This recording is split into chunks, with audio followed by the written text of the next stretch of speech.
Well, welcome everybody to our Thursday Critical Canadian Building Science presentation this afternoon.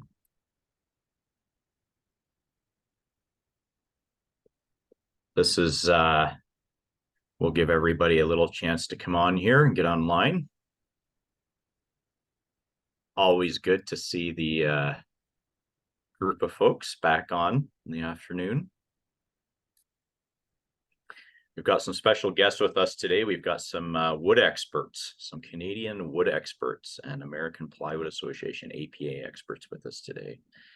We'll give just a few more seconds for everybody to get online there.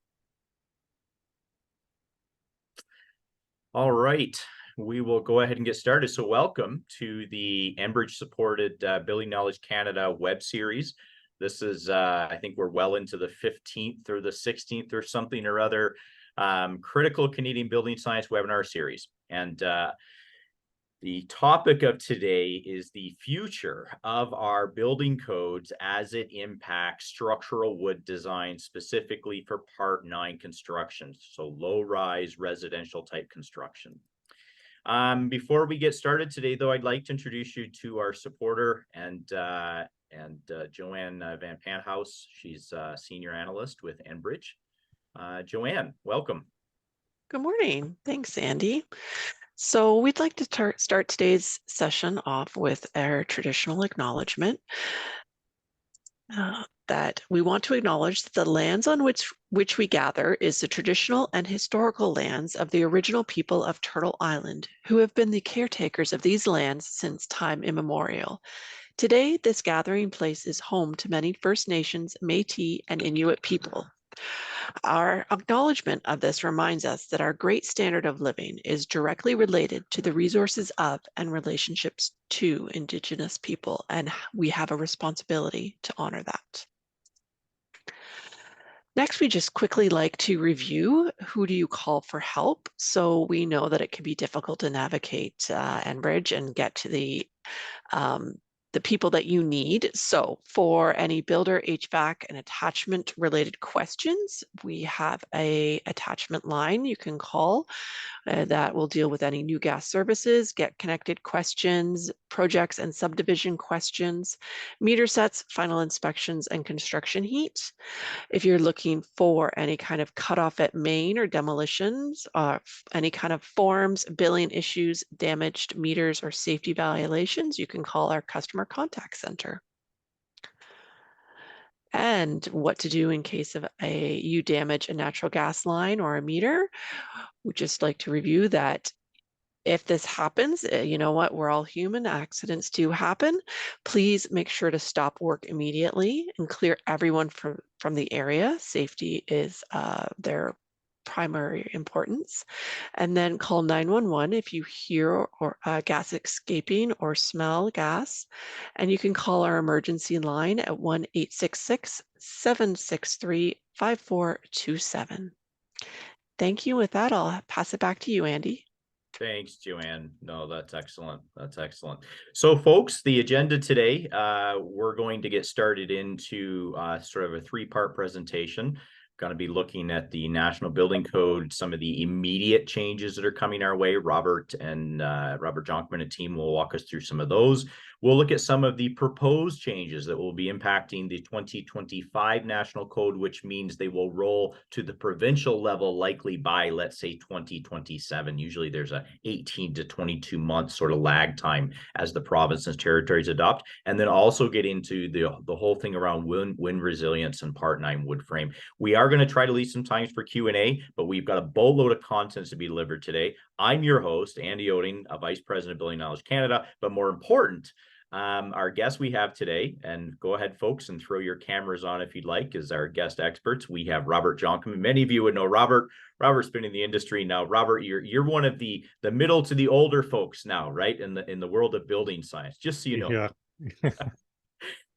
Yeah, I've been at the Canadian Wood Council 18 years already. Wow. Plus another 10 before that, in doing other stuff. That's neat. So Robert is with the Canadian Wood Council, VP of Codes and Engineering. We also have Sarah Stevenson, She's a professional engineer, also working with the Canadian Wood Council. Sarah's working on her PhD and has some very interesting things to share with us from some of her research. We also have Damian Oliveira. He's a member of the Codes and Standards group at CWC. It's always interesting to hear about codes and standards. What do they say? Once we see a code and a standard as a practitioner, there's like 10 to 15 to 20 years behind it as it moves through the adoption. So you have to be pretty patient to play in that space. Cory, again, Cory, good to have you. Engineer wood specialist with APA. Cory has done a lot of work with builders across Canada, helping them re-engineer their homes, not just for structural resilience, but also for cost savings. I might encourage any of the builders actually that are looking at value engineering their homes in this day and age where we are struggling with cost efficiencies. Cory's an excellent one to reach out to and may be able to help with some of that. So good to have you along as well, Cory.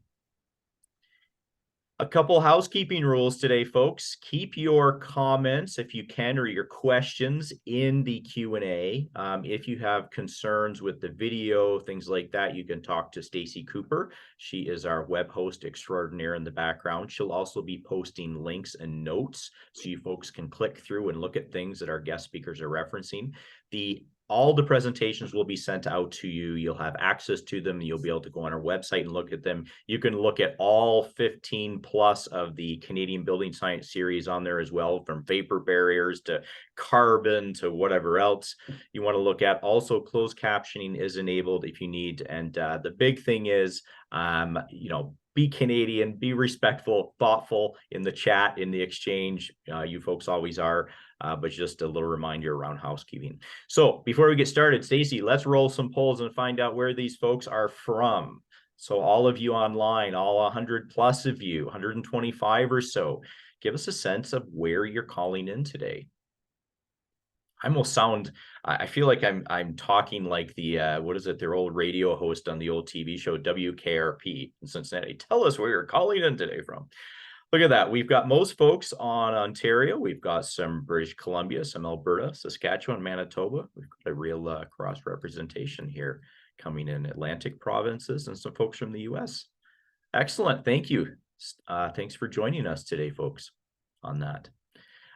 Let's ask you one more question before we get underway, and that is, what keeps you busy? So give us an idea of who you are.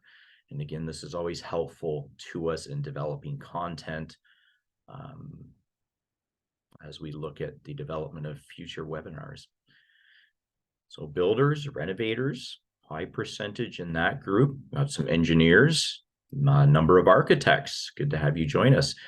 Consultant, product reps, building officials. Good to have our building officials there. Mechanical designers, contractors, and others. Yeah, so if you're another, throw it in the chat for us. Excellent. Well, thank you. Thank you for that. Thanks, Stacey. So there we go. We've got a nice mix of folks from all different occupations, all of whom in one way, shape, or form already are part of the impact of structural change or who will feel the change as it comes forward. Okay, so just a quick note before we pass this over to Robert is our next Critical Canadian Building Science series you can register for. This one is posted for December 14th. It is on large building, air tightness testing, lots of work underway. We'll be talking to the folks at NERVA, Gord Cook, Mike Gillison, Kyle Anders. But mark your calendars for that one, register for that. There's also going to be 2 more Critical Canadian Building Science series that will be put in place between now and then. So just watch our website for those announcements. So I'm going to stop sharing, and Robert, Mr. Robert Jonkman, please take it away.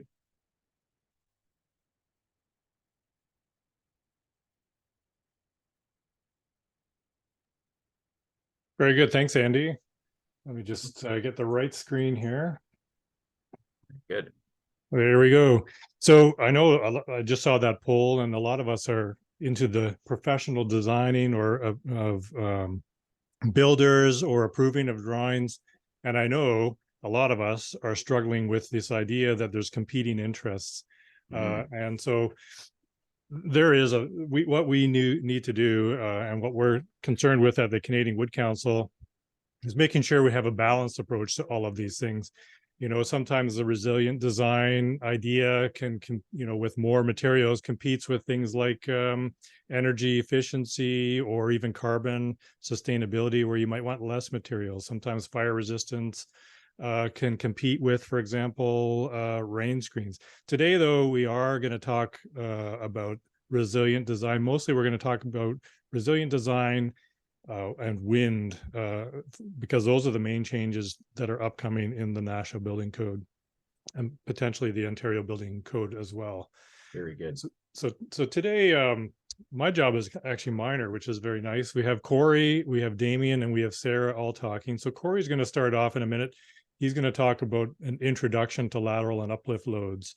And then we're going to have Damian talking about what's coming up in the 2025 code. And Andy, as you said, that might show up in the 2027 Ontario Building Code.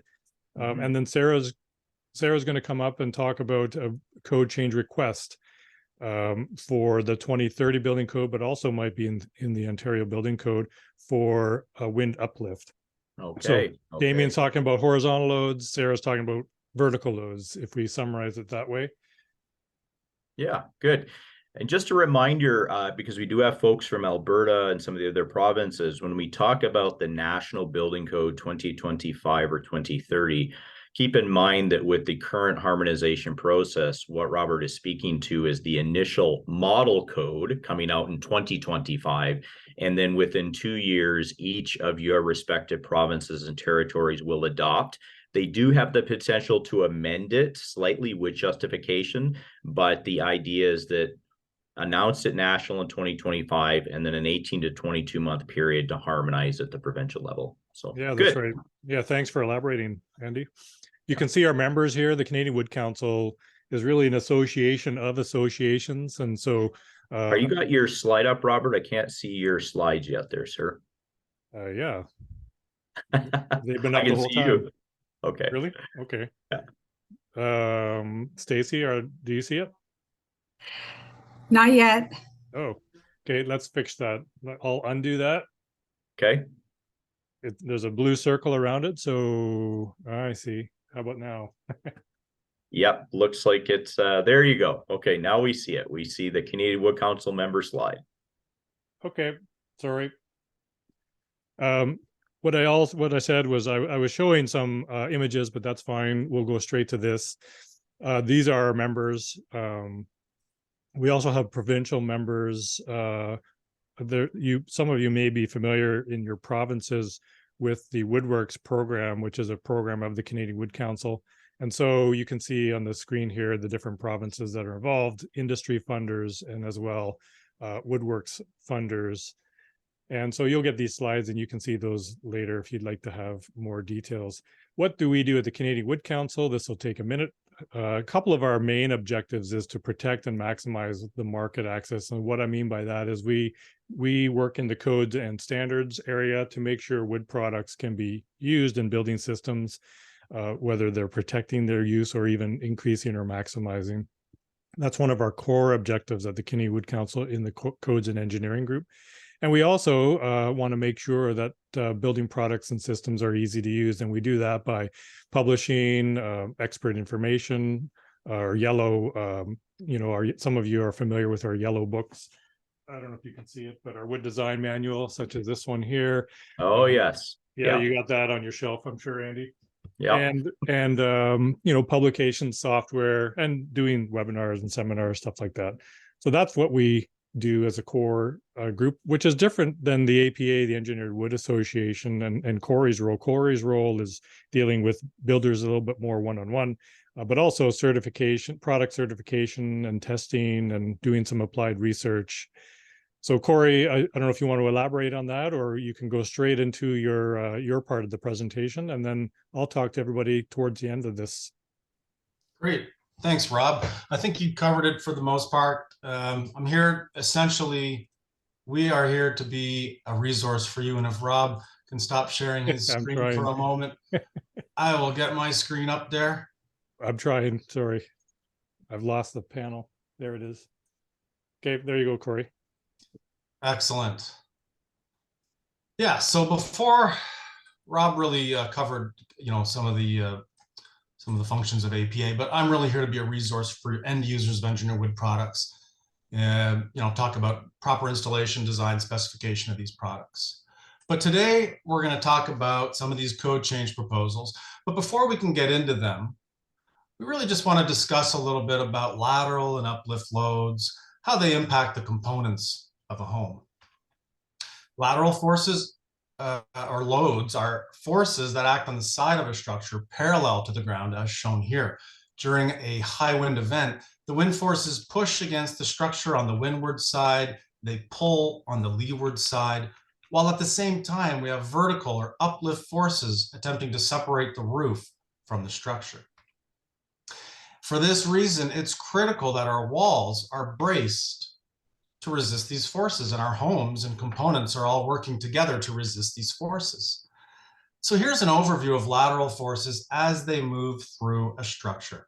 When the wind blows against the structure, it blows against the cladding. In this case, we have a brick veneer. So the wind load transfers from that brick veneer into the wall assembly through the brick ties. In this graphic, the deflection of the studs, it's exaggerated, but they will deflect as they take that wind load. Now, once that wind load transfers into the wall studs, they then transfer those forces as follows. The lower half of the wall assembly on the first floor transfers the wind load to the first floor system or to the slab on grade. The upper half of the wall assembly on the first floor and the lower half of the wall assembly on the second floor will transfer the wind load to the second floor system. And the upper half of the wall assembly on the second floor transfers that wind load into the roof system along with the wind load on the roof itself. Let's switch to plan view for a moment. So the wind blows on the cladding. In this case, we have brick, which then transfers that load into the wall framing through the brick ties. And that force is distributed into the floor or roof system as discussed on the previous slide. The roof or floor sheathing and framing members absorb those forces and transfer them to the adjacent walls as shown here, which we hope will help to resist and transfer those forces down through the structure to the ground. And we hope that they're designed properly to do this. Naturally, these forces accumulate from the top down. They become their greatest at the lower level, as shown here in this graphic. It's important that the load path is complete from the roof down to the foundation so that all forces can be distributed into the ground.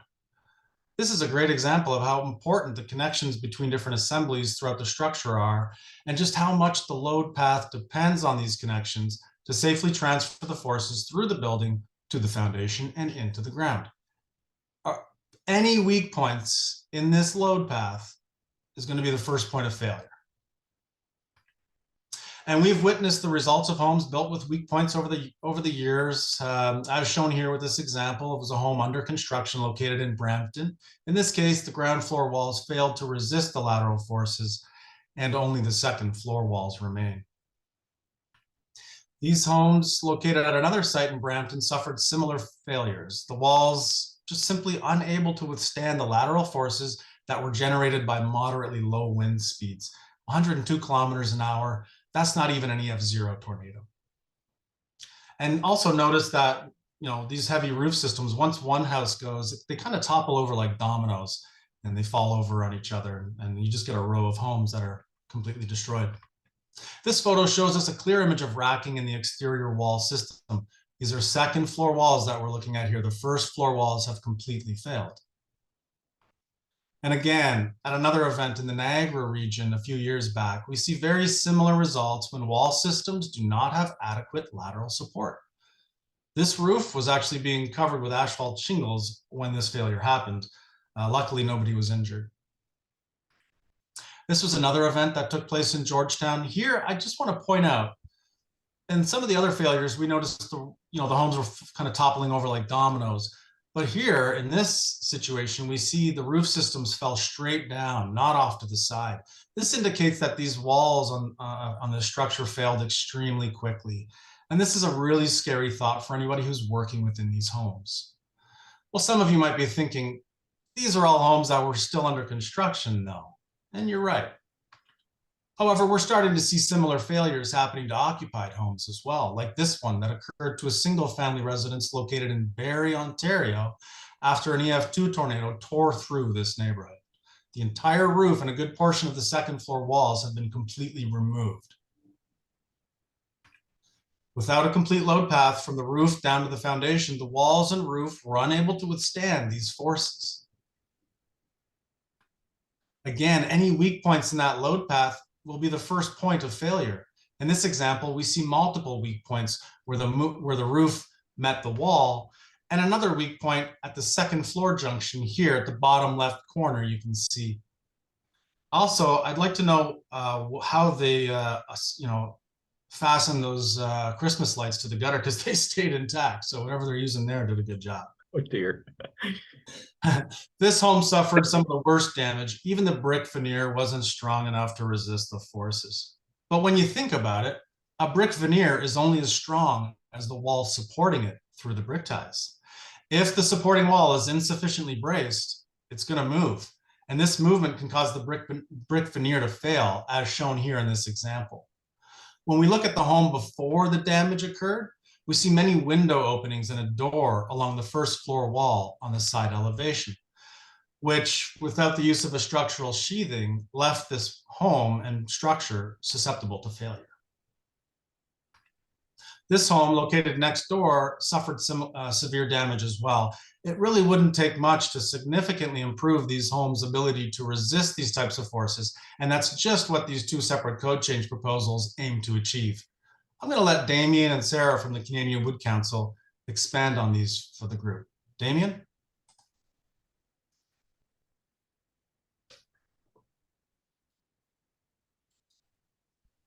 All right. Thank you very much, Cory, for that great run through of the lateral load path and the consequences really of what happens when we don't have enough resistance in it. So I'm going to be talking about the upcoming changes in what that should be in the NBC 2025.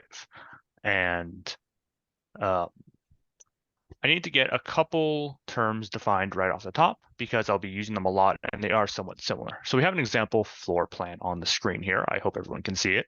And we've got the first thing I need to talk about are brace wall bands. Brace wall bands are defined in the code kind of like wall lines in a typical building plan. And there's a lot of details about them surrounding the building, and they have, a certain width. But I'm not going to try and get too much into the details. I work in codes. I can do that far too much. But the thing you need to know is these are where your lateral resisting shear walls are located within these bands at some point or another. The actual things that are resisting the lateral loads are braced wall panels. So these are sections of shear walls that are sort of contiguous and resisting. And this is how the code actually addresses lateral resistance. Essentially, each band will have to have a certain length of brace wall panels within them. They can be broken up like you see on line 2 and staggered. They can be one continuous hole like we see in line B, but essentially you'll have a minimum amount in every braced wall band. As for the actual lateral load demand, we define that in two ways. There's the hourly wind pressure, or HWP. This is the peak pressure the home's expected to experience within its 50-year design lifetime. And I know we're mostly talking about wind today, but I'd be remiss if I don't touch a little bit on seismic, the other major lateral load that uses the new S-max design term, which essentially already factors in soil conditions instead of having to be adjusted for whatever soil is on site. So that's the basic concepts and terminology I'm going to be using. And I'm going to touch briefly on the current lateral load provisions. We have a fairly large Ontario proportion here today. So I'll note that in particular, the current codes have an exemption to bracing requirements below 0.8 kPa wind pressure and below 0.7 seismic acceleration. That includes essentially the entirety of Ontario. And you can think back to Cory's presentation to see why that might be a bad idea. I'll also note that the other major climatic load we deal with in Canada is snow load, and that is calculated in all locations proportional to whatever conditions are at that site. So that's kind of where the proposed change is going towards. I'll also note that in 2020, there was an update to seismic data. So part 4 in particular adopted these, but part 9 didn't. And that is actually what started this whole new approach development. And to give you some context for that, I'm going to have some visualizations on screen. So this is a visualization of seismic data across Canada. Larger dots are more intense seismicity, and you see that sort of on the west coast and east coast. Smaller dots, less seismicity in the prairies. And you can see that this is 2020, so this is the updated data, not adopted by part 9. So the current data is actually a little less than this used in part 9. The other hand of this is wind. You see we have a little bit more uniformity. Same idea is bigger dots, more intense winds, but there's less of a absolute difference between the center and edges of the country. This did not majorly change between 2015 and 2020, and I don't believe has a particularly large adjustment coming for 2025 either. Keeping these maps in mind, which locations actually require bracing under current provisions is this. There are 7 total locations that qualify for bracing based on their wind speeds. And using the updated data, 127 locations require bracing from seismic concerns. This is out of about 680 locations. And I'll again note that Ontario essentially has no locations. I believe, if I recall correctly, all those on the edge are actually in Quebec. And you might, I personally, when I saw this my first time, thought, well, there's 127 locations. I don't see why Part 9 wouldn't adopt. That's, roughly a sixth of the country. Well, in 2015 data, it was only 58 locations that needed bracing from seismic concerns. So it over doubled. And I didn't particularly get into the current method for bracing in the National Building Code, but it's not very nuanced. Sort of, if you're just over the edge or well over the limit for that bracing exemption, you have essentially the same requirements. And that wasn't, when we're over doubling the places that would need to consider it, that wasn't deemed the best approach. Speaking of the approach, I'll get into them now. The proposed code changes coming up actually have 3. I'll be starting with the most complex and going to the simplest. It's the opposite way that it's presented in the code change, but it lets me to explain the most upfront.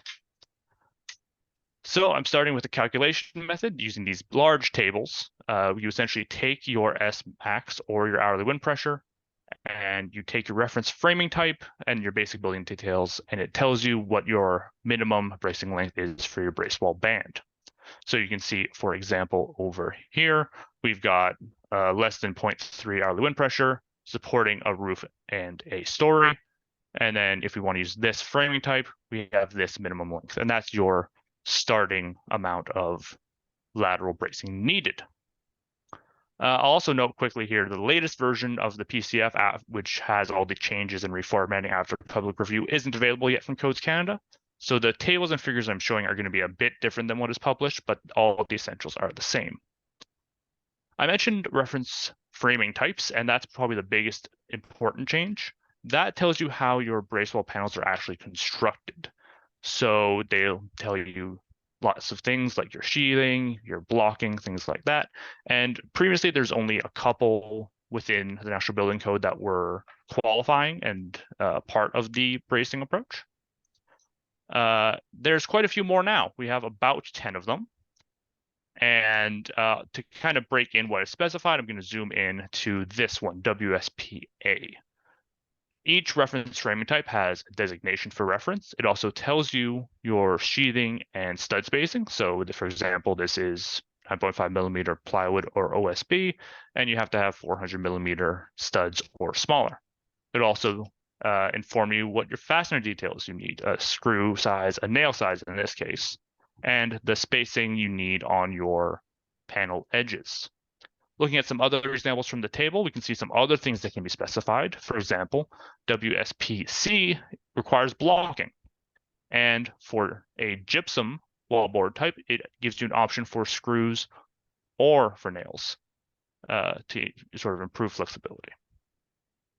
So I talked a lot about framing types and getting that sort of base amount of bracing. The other half to the calculation method is this table of factors. Essentially, using your project details, you go down this list and see which ones apply to your current case, and then that adjusts the table, the value pulled from that table. The things this table cares about in general for both seismic and wind are how far apart are your brace wall bands and how many bands do you have. This informs basically how large your building is in that direction. It also cares if you have interior gypsum finish and it's adjusted and reduced. You need less brace wall panels if you have continuous sheathing. For wind in particular, we care about wind exposure, whether the building's in a rough exposure or in an open exposure on top of a hill in the middle of a field. That has a pretty large impact on how much forces the wind apply to it. In terms of seismic, quickly, we also care about how much snow load is on location and how much your building weighs. There's a couple typologies defined, things like brick veneer, stone veneer, clay roof tiles, things like that. So that's quite a lot. And that is the most complicated method within the proposed change. In terms of the other methods, we have the table method, which is quite a bit more straightforward. There's a set of conditions. If your building satisfies those conditions, you use these tables and say, if I have this story and I want to use this framing type in these conditions, I use this length in my brace wall bands, and that is it. Now, I mentioned conditions. What are those conditions? Well, it needs to be in a low wind and seismic demand area. I'll get to that a little bit more in a second. You have a maximum plan dimension. You can be a normal, what's classified as a normal weight building, or you can include partial brick veneer, and those are just two sets of tables. There's no adjusting to do.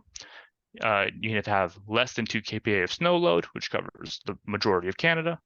You need to have a roof height or an eave to ridge distance of 3 meters or less under rough wind exposure, continuous exterior sheathing, and including gypsum sheathing on at least one layer of gypsum sheathing. Now that low wind and seismic, it's some numbers. How many places did that actually cover? Well, the approach is permitted in 517 of the 679 listed locations, essentially everywhere where there's an exemption before, not exactly, but more or less a fairly wide coverage. And you can see here we have two climatic areas. We have the red, which is the limit of the method, and then we have a smaller low end of low area to add some more leniencies for places that don't really need the length we're requiring closer towards the limit. And for a while, those were the two main methods, but now we have a third one. It's called the simplified bracing method. And if anyone here is familiar with the public review copy of the proposed change that went out, this will be new. It was developed after public review, after we received feedback that asked for a set specific solution instead of a lot of variable requirements. And it really focuses on, here are some conditions, here's a solution to implement. Those conditions are going to look pretty familiar to the last method, a plan dimension limit, low seismic area, so those same 517 locations, rough wind, roof height, exterior sheathing is continuous and you need at least one layer of gypsum. The big difference is it limits a section of openings being no more than 2.4 meters wide. And there's some language in there for if you have multiple small openings, they get combined into one larger effective opening, similar to how some foundation clauses are worded already. And the openings within each story's exterior wall has to be less than 30% of that wall. Where any single wall would exceed that, you can also use the other methods, the table or calculation method, to design that wall. And then the rest are still qualifying under these two set solutions. What are those solutions?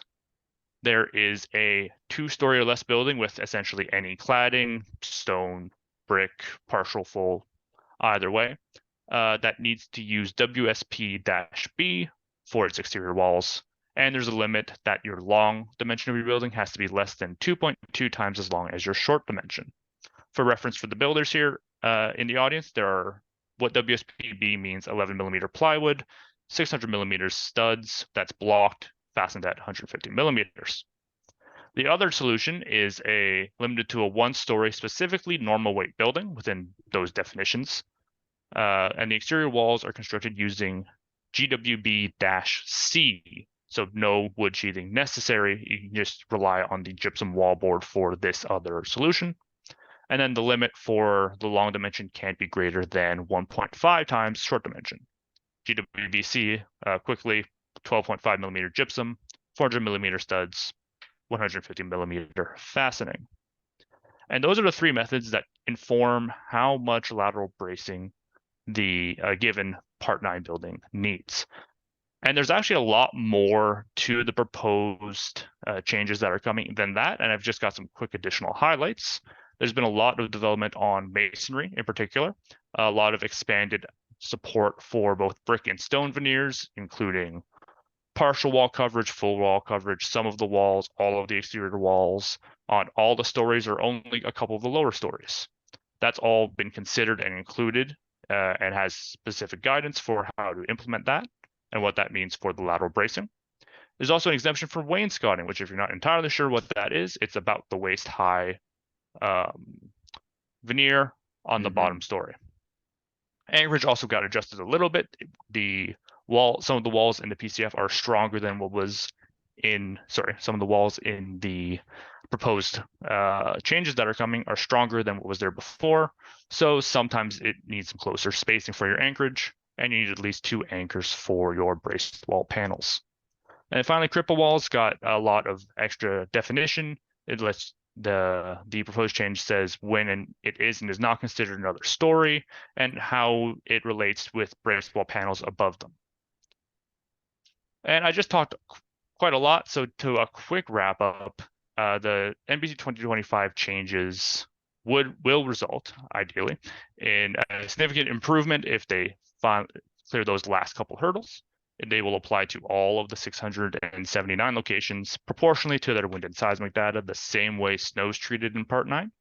They provide a lot of flexibility with the 3 analysis options, several wall construction types, and if you want them, there's adjustment factors that account for variations in your building without giving you walls that you don't need. There's a more accurate method that removes a lot of the undue conservatism that was in the current methods, and it uses the updated seismic data and S-max that directly is dependent on the site conditions instead of needing a couple other adjustments. And that's going to be it for my section. I'm going to pass it off to my colleague Sarah to talk about the 2030 working changes for uplift resistance. Thank you very much. Thanks, Damian. We'll give Sarah a chance to bring her slides up there. So we did have some questions in the Q&A. We're going to hold on those till the end. So Damian, you're going to get ready to answer some of the code questions too. Feel free to take a look at the Q&A and prepare yourself a bit. So. Yeah, great. Thanks, Damian. And hi, everybody. Can you see my screen, Andy? We can. Yeah, looks good. Thanks, Great. Sarah.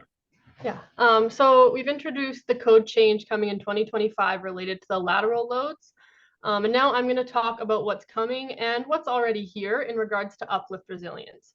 So while the lateral changes apply to both wind and seismic hazards, uplift is really the primary vulnerable direction for high wind events, especially tornadoes, which have a greater updraft component than the straight line winds. So I'm going to start with introducing the CSA S520 standard, which was published in 2022 and serves as the basis for the upcoming OBC and NBC proposed changes. It's available for free view access at this link, which I think will be shared in the chat with a few other links from my slides.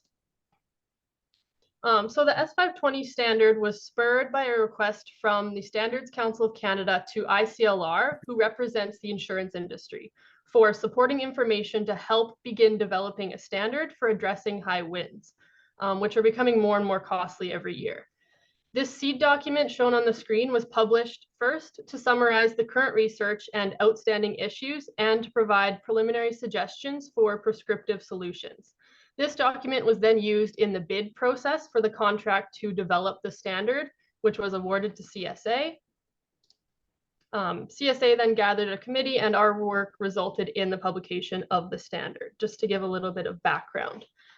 So the target for the S520 standard is to prevent damages in up to EF2 tornado wind speeds. So that covers a range of up to about 220 km/h gust wind speeds, which are equivalent to a Q1 in 50 or hourly wind pressure referenced in Part 9 of just over 1 kPa.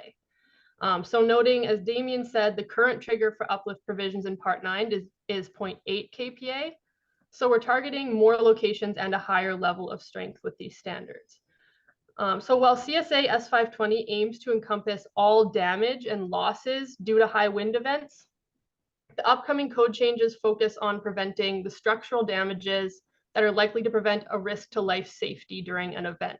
So this means protecting primary structural elements that would influence collapse. The good news is that it's relatively straightforward to construct light frame houses to resist up to EF2 wind speeds. These two images on the slide are from the IBHS Research Center located in South Carolina, and this compares their similar fortified recommendations to current IBC methodology. And just to reiterate, as I said, the CSA standard might be more comparable to fortified because it's focused on preventing as much damage as possible in up to EF2 tornadoes. So even things like this soffit loss and fascia elements are attempted to be encompassed in the S520 standard, while the upcoming code changes prioritize preventing catastrophic structural failures. So now I'm going to go into talking about those key proposed code changes, kind of as they sit today. First, where are we talking about for the upcoming changes? So for the potential 2030 NBC change, we're targeting all regions that are prone to EF2 and stronger tornadoes. The OBC change that's coming applies to the entire province to buildings larger than 20 square meters in plan area. So the map on the screen here is based on data from the Northern Tornadoes Project, which shows all confirmed tornadoes that have been recorded back to 1980. And the tornado-prone region we are targeting is highlighted in red here.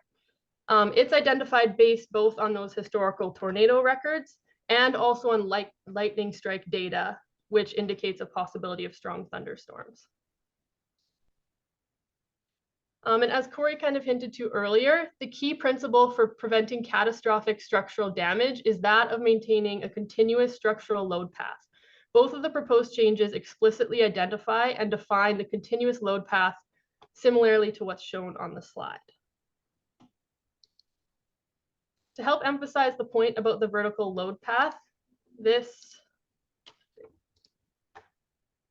is some drone footage from a storm chaser in the US named Reed Timmer, and you can see kind of roof after roof being lifted off.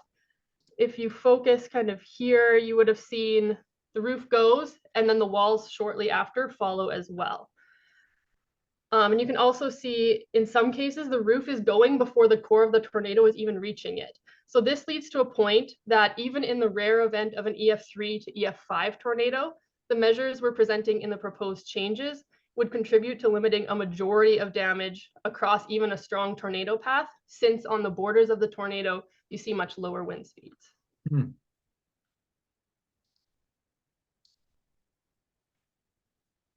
So the proposed changes aim to address every link in the vertical structural load path, mainly either through continuous sheathing or use of metal straps. Cory will be discussing some practical ways to bridge these gaps later. So for now, I'll just present the weak links that have been identified and the approaches in the proposed changes that aim to address them. The first thing to note, and kind of a key thing to keep in mind, is that most of the weak links in a light frame structure occur especially where the uplift resistance would rely on nails in withdrawal.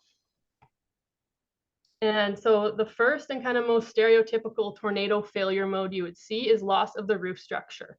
On the image on the left, there's a garage wall that's fully sheathed interior and exterior with structural wood panels. However, the roof attachment has failed.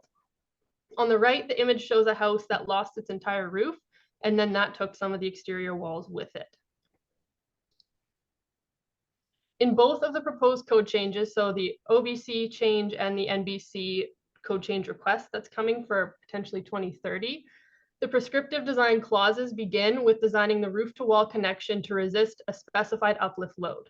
So for example, in the NBC change request, an uplift resistance of 3.7 kilonewtons is the target for roofs with the framing spaced at 2 foot on center.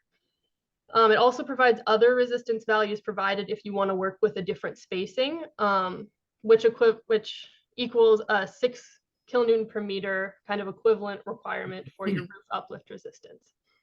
The second requirement following that is that such uplift loads on the roof shall be transferred down through each link in the vertical load path so that they make their way to the foundation.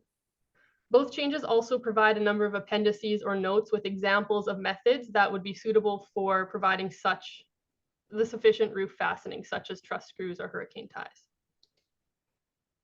For context, the current typical roof to wall hold down in the NBC is 3 toenails. So this would no longer be deemed sufficient for any of those tornado prone regions.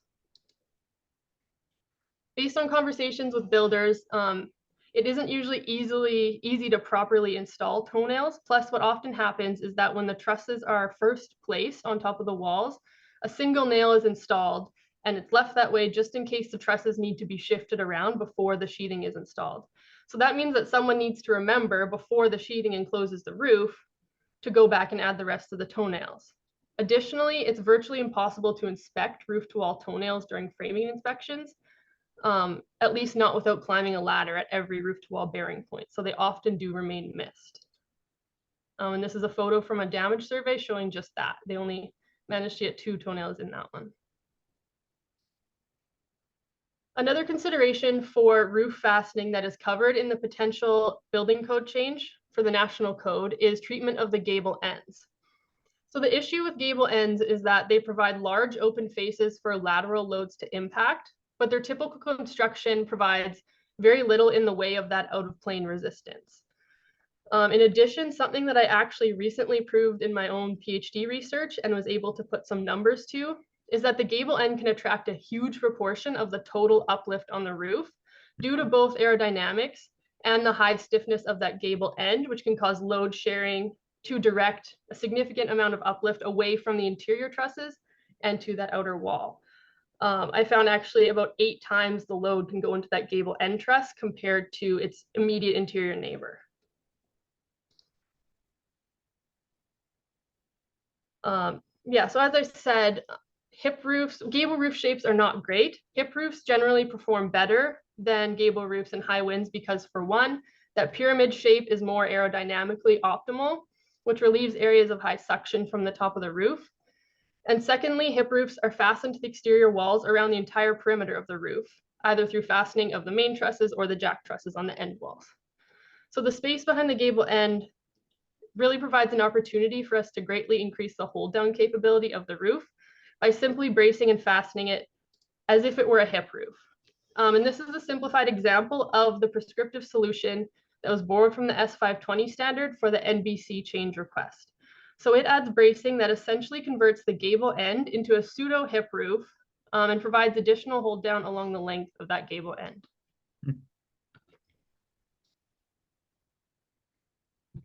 The NBC change request also improves provisions for continuous wall sheathing, which includes fastening of sheathing to bridge that gable end roof to wall gap as well.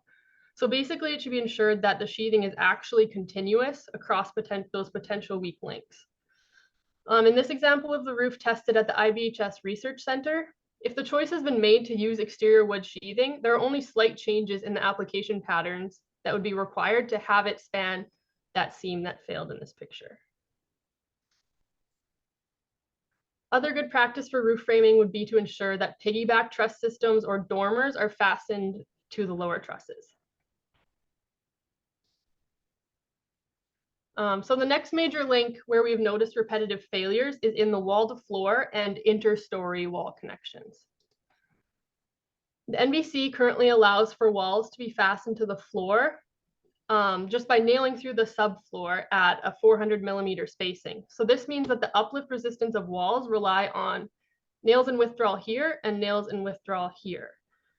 And further, the connections have the potential to miss the joists or the ridge board when you're trying to install and line it up through the subfloor.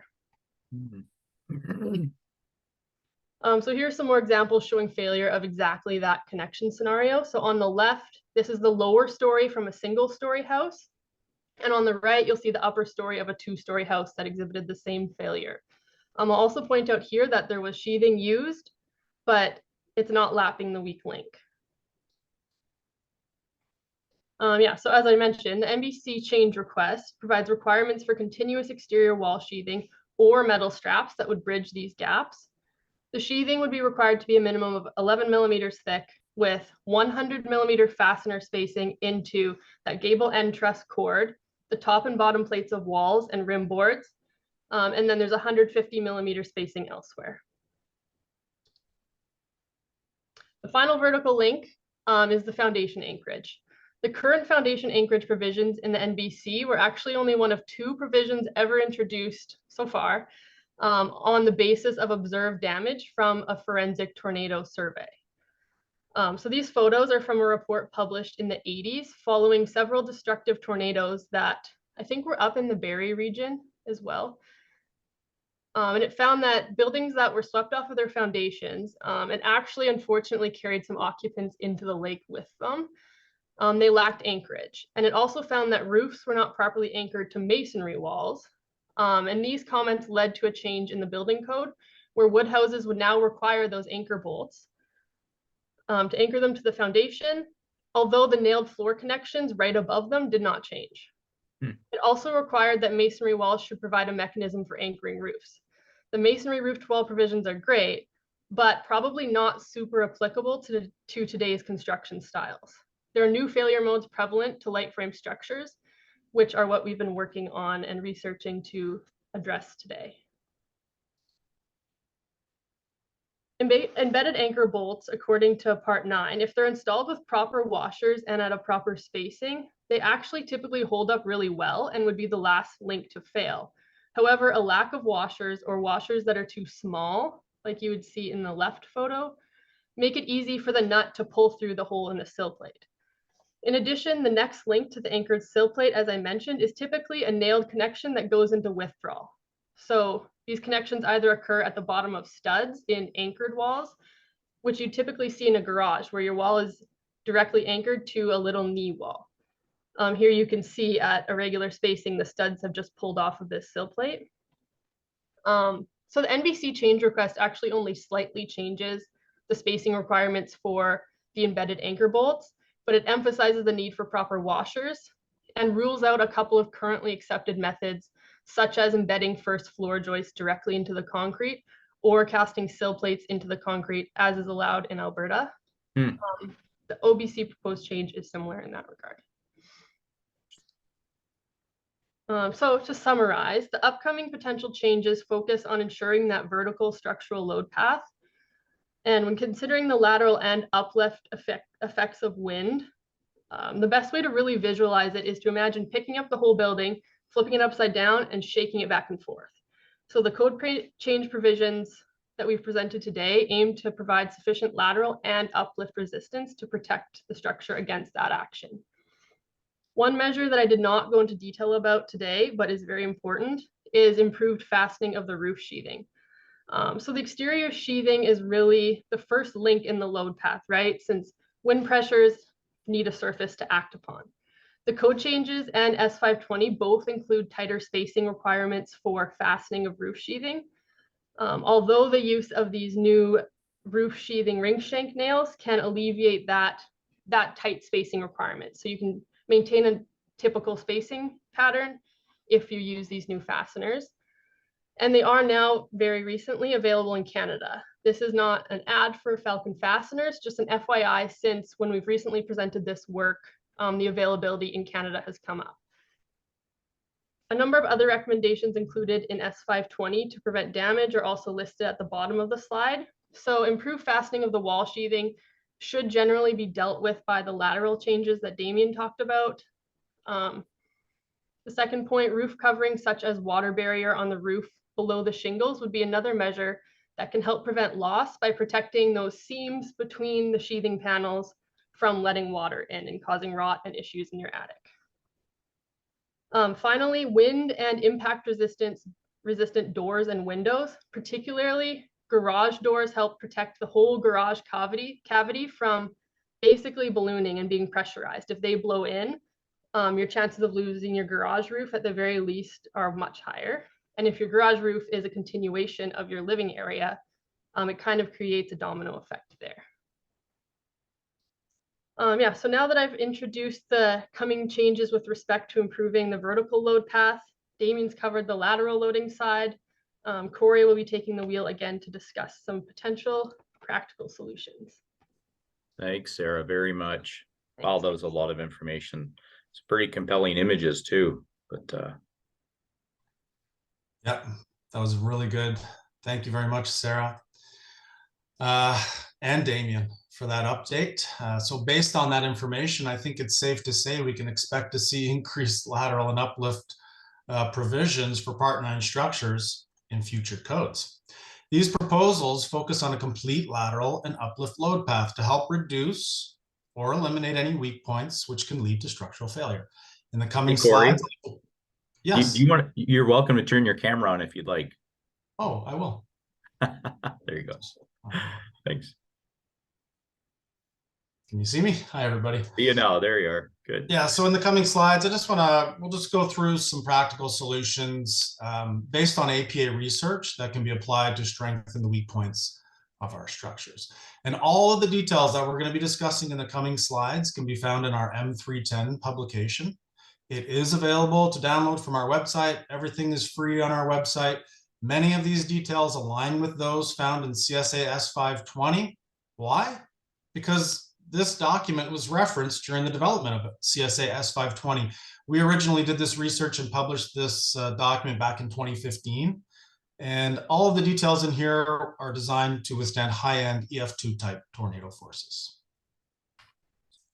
So as we discussed earlier, wind loads don't just produce lateral loads, they also produce uplift loads, which produce a vertical uplift or suction force on the roof of the structure and other components. Research shows that these forces are greater at the roof eaves, ridges, and edges. Our structures must be designed to safely transfer these forces to the foundation wall into the ground as well. Detail A in our M310 publication focuses on the attachment of roof sheathing to roof framing members. Sarah kind of went through these. I'm just going to go through them again in a little more detail. Our research shows simply tightening up the panel fastener on center spacing. We recommend 4 inches on center along panel ends and edges, 6 inches on center in the field of the panel. This can significantly improve the performance of roof sheathing during high wind events. Here's an example of a home that was built in Texas. Most of the roof sheathing was removed from the trusses due to an uplift force. The loss of roof sheathing during a high wind event puts the house and its occupants at an even greater risk. It can allow now water, wind, projectiles can now get into the home. This can cause even more damage. It also weakens the structural integrity of the roof system, and that helps to create an obvious weak point in the load path. In this case, we can see the garage door has been breached and that the roof sheathing is gone for almost the entire roof. Meanwhile, the fence is still standing up along the side of the house. Garage door and window failures present a unique challenge during storms. When a garage door or window fails, the amount of wind on the structure increases dramatically. We now have wind pulling from the outside and pushing from the inside. This causes nails holding the roof sheathing or other sheathing components and other wood components to fail. In this case, they failed in withdrawal. An often overlooked vulnerability of roof sheathing occurs at step-down hip trusses, like we see in this photo. Sarah mentioned step-down trusses being better than gables or performing better than gable ends, but there is a vulnerability here. Since the top chord of the truss is not parallel with the roof sheathing, achieving the required fastener penetration depth into the supporting members is almost impossible.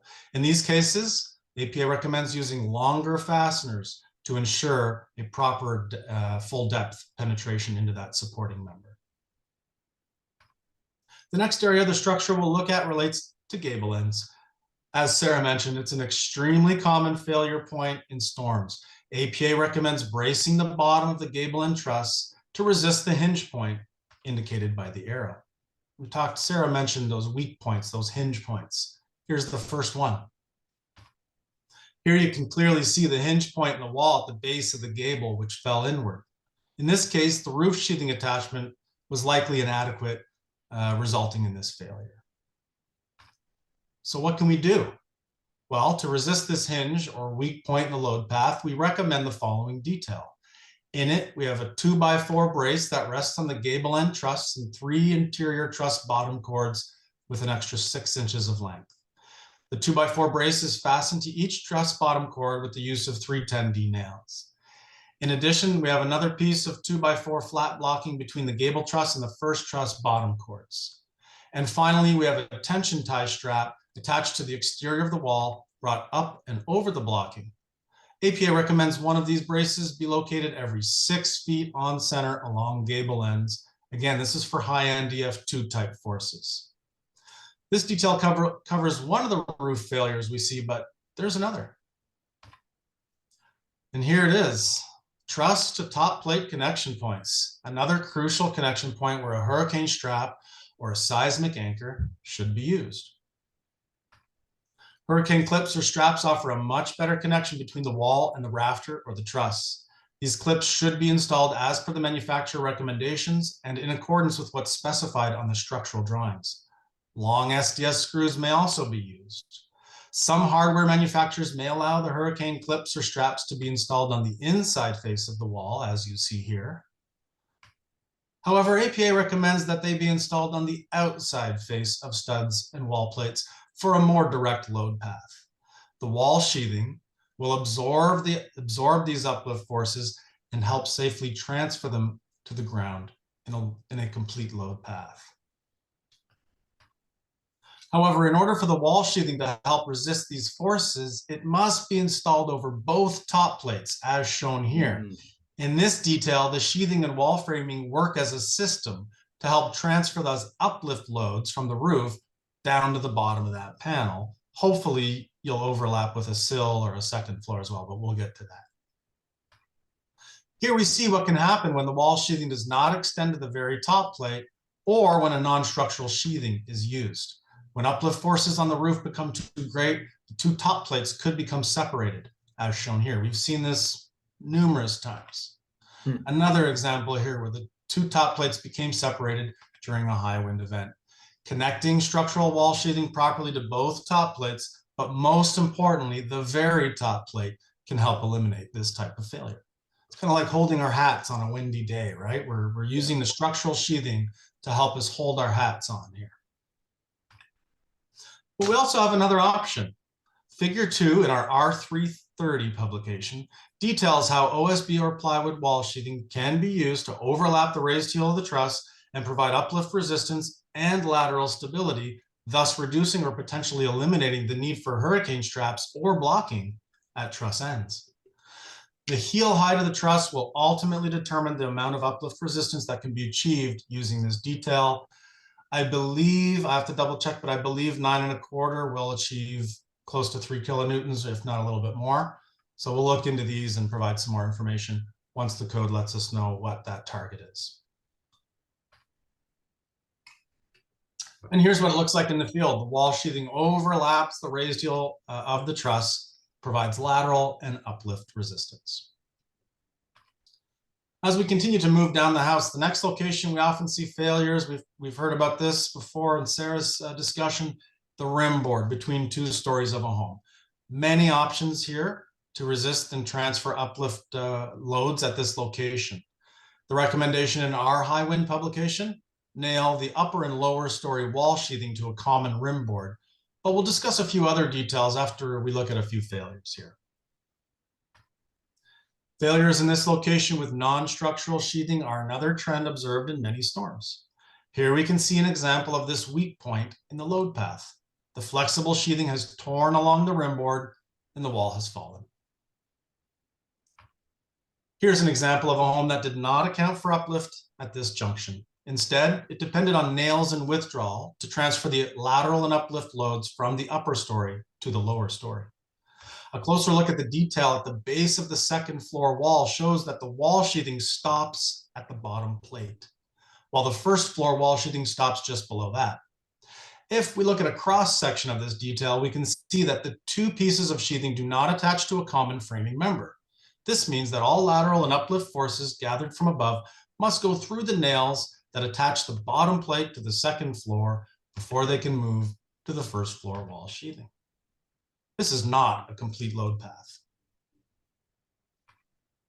There are multiple methods for overlapping the wall sheathing and attaching to a common framing member at this junction. The most common detail is shown here, where the rim board is used. However, there are some other options, and those include using the bottom plate on the upper floor, using blocking in the upper and lower level walls that can be installed edgewise or flatwise, using the upper top plate on the lower floor wall, or finally using the lower top plate on the lower floor wall. All of these prescriptive options qualify as common framing and will help transfer shear forces between and uplift forces between the panels on their way down to the foundation. In these examples, the builders chose to overhang both the upper and lower wall sheathing and fasten to a common rim board. This will allow the rim board and sheathing to act as a brace against this traditional hinge point that we see here in this intersection. Another option to transfer forces through this weak point, metal straps. But you'll see one of these wherever you use it at the intermediate floor. You'll need one where the truss meets, and then also again at the bottom where it meets the sill plate. So you'll need to follow these metal straps all the way through. But whichever method is selected, this junction point is critical. It must be installed correct in order to achieve a complete load path down to the foundation. Applying this detail out in the field poses a bit of a challenge to framers unable to work from a ladder or from another trade scaffolding. A practical method for safely and efficiently installing this detail is required. You know, it kind of reminds me of a time when prefabricated floor panels were new. They were frowned upon simply because the foundations on site were never accurate enough for those panels. And they weren't, not even close. When panels arrived on the site, installers soon found out that they didn't fit. They had to make adjustments. That kind of defeated the purpose of going with panels. Then came the use of laser levels for foundation work. This resolved the issue. Nowadays, prefabricated panels have become very popular. The industry reacted to an obstacle. We're faced here with a similar situation. We need to find a solution. Perhaps we can use an extendable boom truck with a platform. Again, we need to start circulating ideas and having this discussion because we need to strengthen our homes. The next area I'd like to discuss is the wall sheathing and how it can be used to resist loads experienced during high wind events. Here we recommend tightening the fastener on center spacing, similar to roofs, 4 inches on center along panel ends and edges, 6 inches in the field of the panel. Simply tightening up those fasteners does wonders. This graph illustrates the racking strength of 3 wood frame wall assemblies, one braced using diagonal 2x4 lead-end bracing, another partially sheathed with OSB or plywood wall sheathing, the final wall fully sheathed, and it includes openings, window openings. It's important to note that in order for the diagonal lead-end bracing to resist racking forces, it's got to be installed at a 45 to 60 degree angle, and it must extend from the top plate to the bottom plate. As you can see, the fully sheathed wall with openings was able to provide up to 88% more racking resistance when compared to the partially sheathed wall with no openings. So fully sheathed walls are superior in their racking strength when you're using OSB or plywood. Another benefit to fully sheathed walls is the added protection from flying debris, which can create a real danger during high wind events. Here you can see this debris, likely a stud or maybe a piece of a truss. It's caused a tear in both the siding and the sheathing. So these are coming at you at very high speeds. Projectiles can be extremely dangerous, even life-threatening during high wind events. Fully sheathed walls provide a layer of protection for the occupants of the structure. Fully sheathed walls can also be used as a nail base to support cladding materials. Our Q250 publication discusses fastening requirements for cladding materials with weights up to 3 PSF, so you don't need to hit the studs. This includes wood lap, panel siding, vinyl siding, fiber cement, wood shingles and shakes, synthetic stucco, and other popular cladding materials. If the weight of your cladding materials exceeds 3 PSF, check out TT109. It discusses fastening requirements for cladding materials with weights up to 11 PSF. So some good options here. The final load path item to consider is the sill plate and anchor bolt connections. This is a critical point in the load path. It is the final hinge or weak point that should be reinforced to achieve a complete load path from the roof down to the foundation. So this is critical. This is the most critical one. At this critical connection point, APA recommends spacing anchor bolts between 32 and 48 inches on center with a 3x3 plate washer at each anchor bolt. The OSB or plywood wall sheathing should extend down and be fastened to the sill plate using a 4-inch on center fastening pattern. As mentioned earlier, all of these details can be found in our M310 publication if anyone is interested. And at this point, that wraps up my section. I'm going to pass it over back over to Rob Jonkman just to kind of wrap up. Thanks, Cory, very much.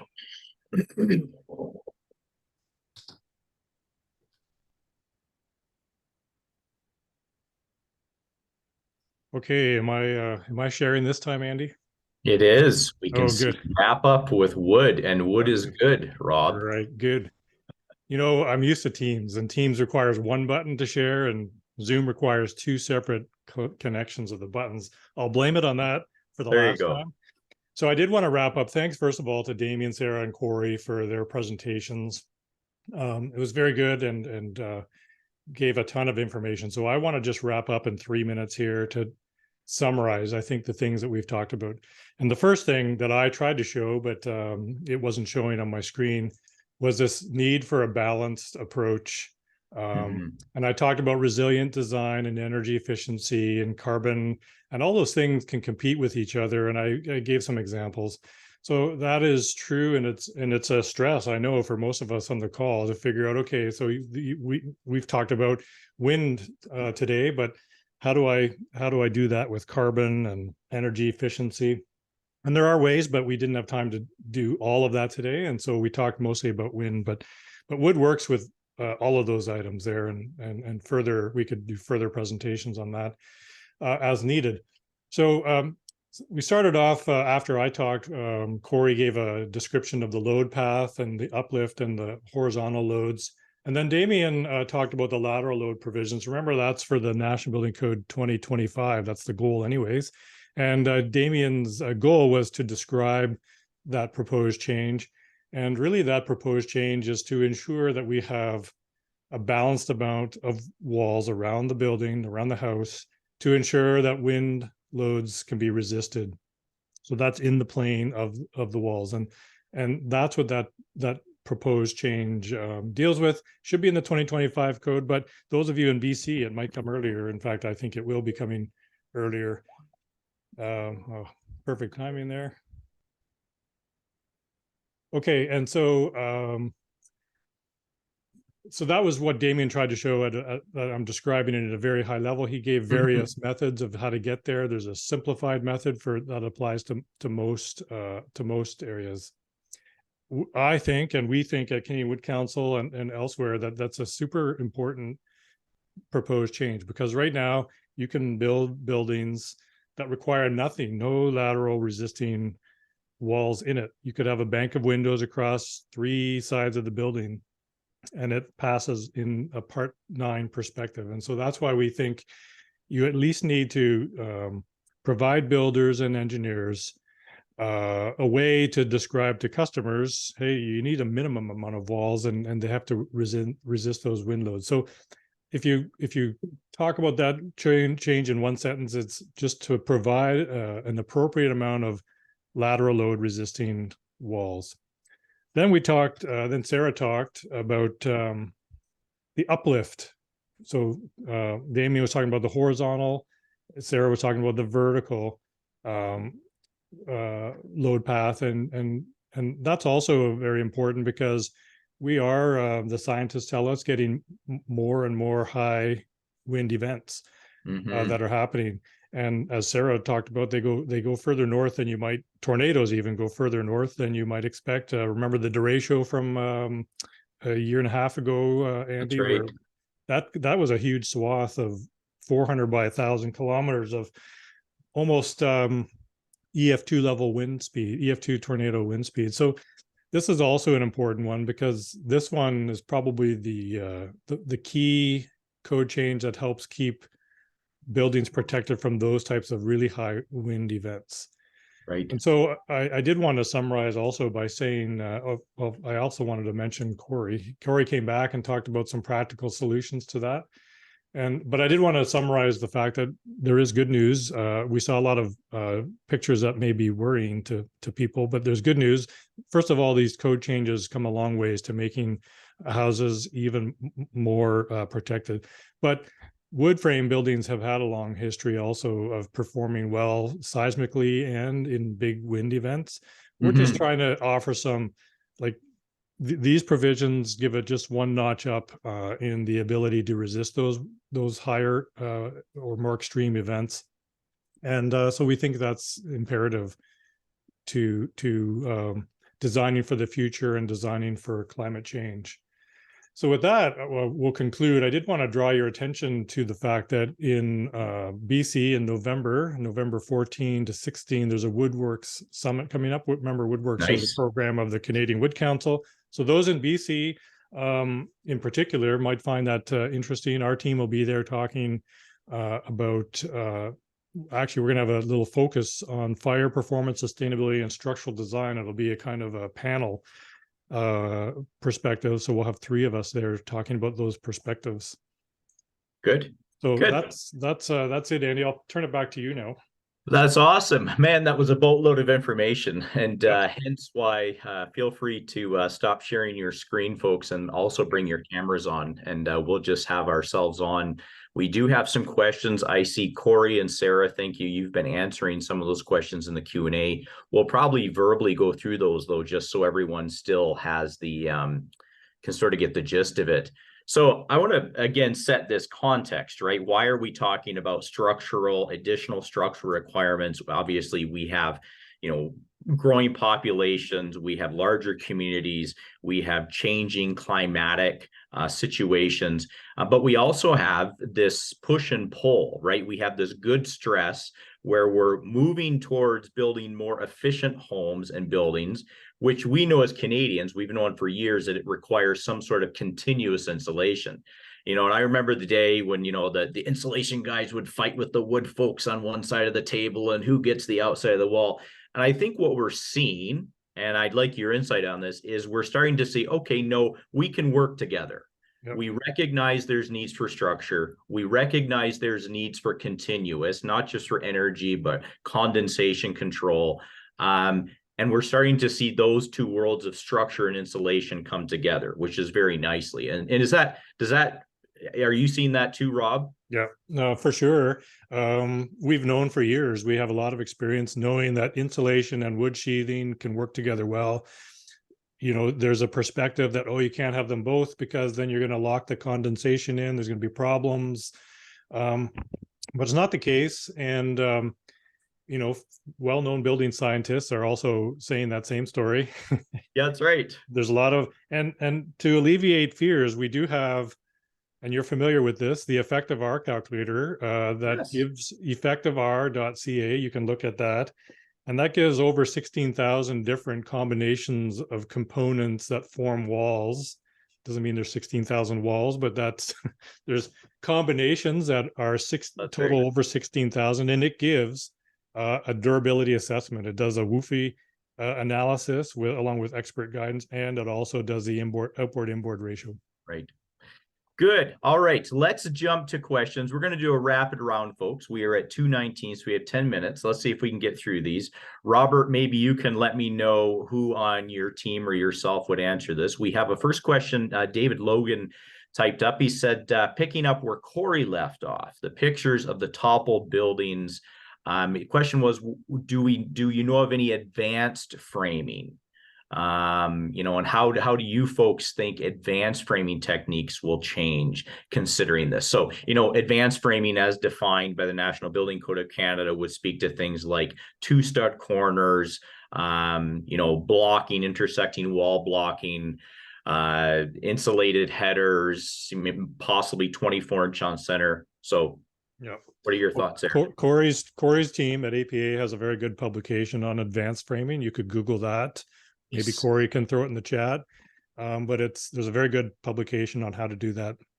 I Mhm. wonder though if the question is more pertaining about the advanced framing that gives you higher resistance. And maybe the question was asked early in the conversation because it was asked after Cory showed all these houses that were racked over. Right. So I think that between Damian and Sarah, they gave very good ways to do more advanced framing. And Sarah, talked, one of her examples was talking about a little bit of a vulnerability in nails that are used in withdrawal, right? Yeah. So that's a weak point, and we're trying to fix that by making sure that you have more positive connections all the way from the roof to the foundation. Yeah. If you had to learn anything from today, I think the most important thing is make sure that you have a good connection from the roof down to the foundation. Visualize that by turning your building upside down and shaking it.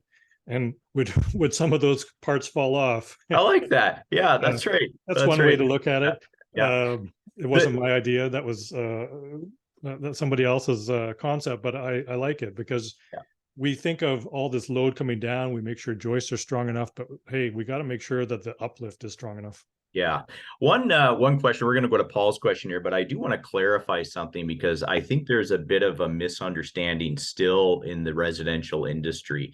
And we hear this from framers, we hear it from designers as well, is that when we started to put continuous insulation on the outside, there was this application of wind bracing, the steel eye bracing that was put in the wall. And there's this myth that bracing is there for structural purposes. And the reality is it's not. It's simply to keep the wall square on the deck while the framer places it. Exactly. The actual lateral resistance in those scenarios are only the fastening of your gypsum drywall. Yeah. Yep. And that's been a real concern, right? And that actually adds very little resistance. And I think that's where some of this major change is coming from. Yep. Well, I mean, if you look at the manufacturer's brochure, it says right in there, this is not permanent bracing, for one. Right. For two, Cory showed a diagram that showed the difference in strength and stiffness in wood braced, at least, walls versus sheath walls. There's a big difference. And the difference is even bigger when it's just these little straps. So that's right. It's a very good point. Yeah. Okay, let's go to Paul. Paul said, mentioned the nail links of the typical, when we are talking about using different nails for whether it's the sheathing to the truss members or the wall members, he's asking, are these nails, typical nail gun sizing requirements, industry available? We're not talking about anything that's sort of strange or rare to a typical framer that might buy a box of, nails off the back of the pass load truck on site. Sorry, which nails are these that you're referring to? These are just sort of the nail links, the typical air gun nailing. Paul didn't say exactly where they were, but I'm assuming they're fastening the roof sheathing to the truss, or even just typical fasteners that are used for framing. So, I think actually this might have been during my talk when I was going over the reference framing types. Yep. Go ahead, Damian. And what I can say is we had a lot of conversations with what nail sizes to include within our table, and we knew we couldn't get them all. So there are some, for sure, nail gun compatible sizes in there. There's also a way to get equivalent spacings if you're using nails that are not included on the table. Oh, nice. Okay. So not necessarily a change to the types of nailing and fasteners we're using today, but maybe the numbers, the placement. Okay. Well, the only one that comes to mind, though, is the one Sarah talked about, the roof sheathing ring shank nail, and Sarah gave, right? So that's a better way. It's basically a merge of a screw and a nail. It's got threads on it. You hammer it in though, like a nail. It comes on a coil or comes on a straight, what's the term, Andy? Oh, Andy froze. Did Andy freeze or I froze? I think Andy froze. Okay. So anyways, hopefully everybody can still hear me while Andy froze. Yep, you're okay. Okay, good. So the roof sheathing ring shank nail, and Sarah gave a reference to, I think, Falcon, Sarah, of one Falcon manufacturer in Scarborough. Okay. Yeah. So there you go. They have what they call a roof sheathing, or they call a ring shank nail, but it has all the characteristics, properties that are needed for a roof sheathing ring shank nail. And that's determined from a standard called ASTM F1667. Okay. Oh, you're Good. back, Andy. That's good. Yeah, caught the tail of that. So we'll keep moving here. So we got 5 minutes. Michael says the new requirements seem detailed. So I'll go back to Damian in your presentation. And I mean, I can, as a framer for a number of years as a builder, I'm watching this and I'm going, my brain is starting to hurt. So let me just ask, it is a lot of detail. It's a lot of new methodologies, right? There's cross references and charts. Is there work going on right now between yourselves and, let's say, Codes Canada or NRC or someone to develop some simple apps, something that designers can use as opposed to paper methodologies? Absolutely. So we are working on a app that handles sort of the most complex, most optimized approach within that. Okay. And it can just give you your needed brace wall lengths.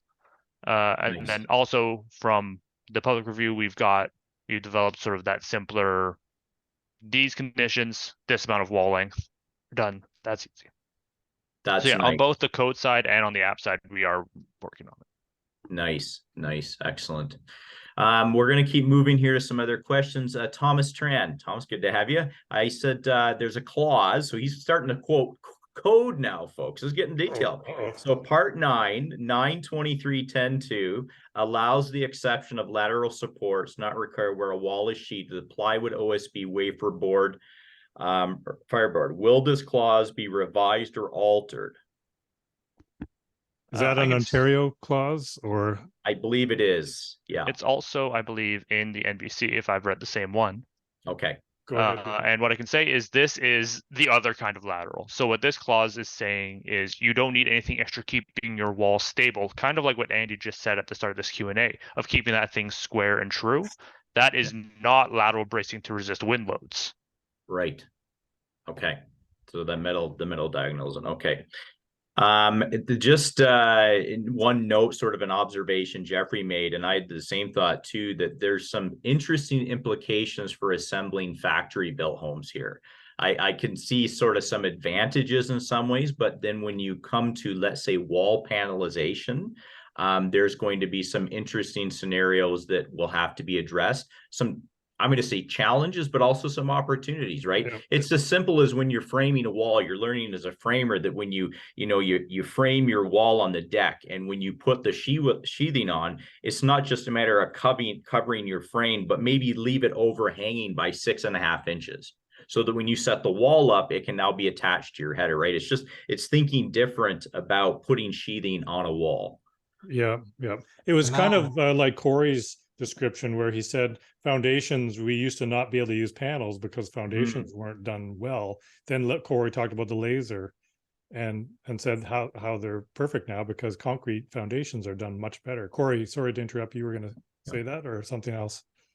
Oh no, I was just talking along those lines. Same situation. Good. Couple notes here. Alex says another good presentation, Cory. He said, is there any appetite to specify how the sill plate is installed over the anchor bolt? It's very common to use a chainsaw to cut a slit. Sill plate, which may not be the most, I think you actually did, after he posted that, I think you did show some nice diagrams of how it should be done. But yeah, no, we don't want to see chainsaws on the job site ever. Yeah. But unfortunately, we do see them. I guess we just kind of, our recommendations are, in this publication, we assume that it's going to be within the middle third, like it's going to be within the middle of that sill plate. Okay. So we assume that the sill plates are going to be positioned properly. Good. Offset the anchor bolts a little bit so it leaves room for your rim board. Sometimes they can interfere with joists. I've seen double sill plates being used. But again, yeah, this is a good point. It's, I think, some more thought. Maybe Rob has some additional. Do you have any additional? We do have a couple of questions I want to get to, guys. We're coming up on time, so I'm gonna keep moving there. Take a look at S520. That'd be the quick answer. S520. It's a free view, and the link was already sent. CSA S520. Good. I'm going to cherry pick a couple questions here because we're getting more as we talk. Chris asked a really good question. This is going to have implications for the energy sustainability and durability too. Is Sarah, did your study by any chance, Chris is asking, look at vented versus non-vented? Or do you know of studies that have looked at residential wood frame, fully vented or non-vented roofs and the difference in their performance?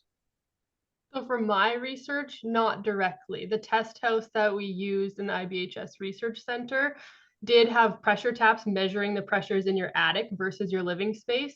And usually in high wind events, you're concerned about the living space pressurizing and pushing the ceiling up, while the attic stays kind of neutral as long as you don't have a break between that kind of air seal. Yeah. Short answer. I think we'll talk it's more. interesting because vented, non-vented, or hot roof applications are becoming very prevalent as opposed to non-conditioned attics, and those spaces do often become part of the conditioned space. So that would be an interesting one if you. Yeah, that's a great question. It's also being looked at in the code too, Andy, you know, whether we actually need the vented roof spaces that we talk about. And secondly, you know, that's one of those competing issues again, right? In fire prone areas, you don't want vented roofs in the wildland urban interface. So if it works there, it could work elsewhere without vented roofs. That's right. Yep, exactly. Panelist questions are in says, what is anyone's opinion, if anyone wants to take a quick shot at this, on hybrid wall sheathing systems? You know, the manufacturers, the green with some insulation, the pink with, you know, OSB. Do you have any thoughts on that, or you just are glad to see structures being built in with insulation layers? I think they both can work very well together. I think that there are some vulnerabilities that need to be addressed. We want to try to minimize the amount of moisture that can get into that assembly. Our flashing details are going to be very critical. As far as racking resistance and uplift resistance, so far research has been done where the OSB or plywood or structural sheathing is applied directly to the studs. Some of these combo panels have CCMC reports that prove that their product does work and does achieve a certain level of resistance through foam. So if the fasteners are going through foam, they will need to have a CCMC report. CCMC. Okay. No, thank you. If I'm wrong, Rob. Two more questions. We're over time here. Real quick, Sean just dropped in the comment, sheathing staples, question mark. Quick opinion? Not No structurally. Good. No good. No good. There you go. We want ductility, and so therefore wood screws and staples are not really offer the ductile behavior that we would want. Okay, interesting. Wood screws and staples. Okay. Emily, last question. This has to do with Andy's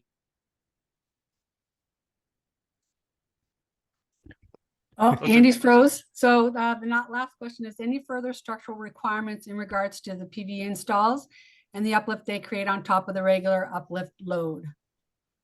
Photovoltaic is the question, and I don't have the answer to that as far as additional uplift loads. Anyone else have comments on that? I know it accumulates snow, but the building code's addressing that. I think the 2020 code that's out now has discussion on PV and the snow load that's on it, but I don't think there's any additional as far as wind, but I'm not 100% sure. We have done testing in the wind tunnel at Western, where I was previously stationed, on the solar panels, and she's right. If you have a significant gap between your roof surface and your solar panel, there can be some pressurization that adds an uplift and then a suction on top of your solar panel, but we haven't looked at that yet as far as the Part 9 provisions go. Perfect. So I'll jump in real quick. We've had to look at this space quite a bit with a number of net zero homes. So the Truss Plate Institute of Canada has issued information and bulletins on putting panels onto trusses. Also, to your point, Sarah, the distance between the panel and the roof is important. But more so, the idea is that it's the attachment of the panel, whether it goes into the cord of the truss or whether it has to fasten itself to the roof panel itself or to the sheathing itself. Just keep in mind there are weight requirements. Typical solar panels are going to add about 3 to 4 pounds per square foot of weight. in a up to a 712 or down to a 312, but flat actually goes up to about 6 pounds per square foot. So there is information, Emily, on that. Also, the PV ready guidelines that NRCan published also has some references there. Okay, folks, we are at the end. I want to thank you all for your contribution today. I'm just going to go back and share my screen as we sort of wrap up our session today. That was a very robust session. It was very helpful. For those of you that joined us today and everyone else, there is a Building Science Digest that just went out this last week that's got some building science stuff in it, articles on builders. Make sure you sign up for that. I just want to thank everybody, especially our guests, for their time today. So Sarah, Cory, Robert, Damian, thank you so much. That was a packed content of information this afternoon. Very good. And our presentations we will forward to you for distribution. Excellent. And we'll put those online. Stacy will be sending that out to everybody that attend today. I want to thank Enbridge again for the support in this. And I'm thinking that we may need to do another section on wood from our friends here, but not on structure, but on wood and moisture. Robert, maybe we need to get you and Chris Timisk and some of the other folks on to talk about managing moisture in wood in houses. How's that? Yeah, let's do that. All right, very good. Okay, folks, thanks and enjoy the rest of your Thursday afternoon. Thank you, Andy. Thanks, Take care. everyone. Thanks, everyone. Thank you very much.